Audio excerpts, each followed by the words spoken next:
হরে কৃষ্ণ, রাধে রাধে। কৃষ্ণ কথা চ্যানেলে স্বাগত। বন্ধুরা, আমাদের মনে মাঝে মাঝে একটি প্রশ্নের উদয় হয় যে আত্মা কী, কোথায় থাকে, আত্মার কাজই বা কী, তার আয়তন কতটুকু। তো চলুন এই ভিডিওটির মাধ্যমে জেনে নেওয়া যাক আত্মার কাজ কী। একবার ভগবান শ্রীকৃষ্ণ অর্জুনের কাছে আত্মার উপস্থিতি সম্পর্কে বোঝাতে গিয়ে বলেছেন যে না সর্বমিদং ততম, অর্থাৎ আমাদের শরীরে যে বস্তুটি ছড়িয়ে আছে সেটি হচ্ছে অবিনাশী। সেটি হাড় নয়, চামড়া নয়, রক্তও নয়। যদিও এগুলি সমস্ত শরীরে ছড়িয়ে আছে, তো বন্ধুরা, আজকের চিকিৎসা বিজ্ঞানে আমরা দেখি হাড়, রক্ত, এমনকি হৃদয় পর্যন্ত পরিবর্তন করা যাচ্ছে।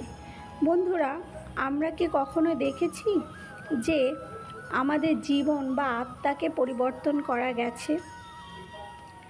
সূর্য যেমন অনেক উপর থেকে তার রশ্মি এবং তাপ দিয়ে সারা বিশ্বকে উত্তপ্ত করছে, তেমনি এই সূক্ষ্ম আত্মা এত ক্ষমতাশালী যে সে সারা শরীরকে চালনা করছে। পদ্মপুরাণে বলা হয়েছে বালাগ্র শতভাগ্যস্য, অর্থাৎ চুলের অগ্রভাগকে 10,000 ভাগ করলে তার একটি ভাগ হলো এই আত্মা।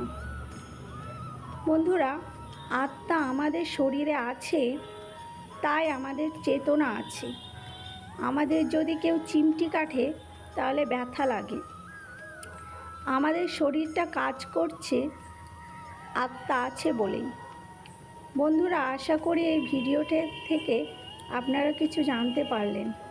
ভিডিওটি ভালো লেগে থাকলে চ্যানেলটি সাবস্ক্রাইব করে দেবেন, পাশে থাকা বেল আইকনটি প্রেস করে দেবেন, যাতে নতুন ভিডিও ছাড়লে আপনাদের কাছে সবার আগে নোটিফিকেশন চলে যায়।